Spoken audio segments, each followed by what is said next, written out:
व्यसनमुक्त झालं पाहिजे ते महाराष्ट्र सगळा, ही माझी कळकळीची विनंती.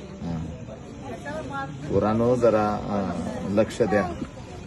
हे 82 वर्षाचं व्यक्तिमत्व आहे, तुमच्यासाठी आज रडतंय.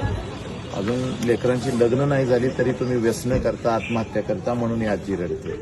बाप समजावून घेताना व्याख्यानाला आजी बसल्या होत्या. अहो माझ्या राजानं बाई नाचवली नाही, दारू पिला नाही, बाईंची इज्जत घालवली नाही. अशा राजाच्या मुलांनी कसं राहायला पाहिजे? त्यांनी ती स्वीकार केला पाहिजे ना त्यांच्या वागण्याचा. नुसती जयंती करून उपयोगाची नाही, ह्याच्यात परिवर्तन झालं पाहिजे मुलांच्यात.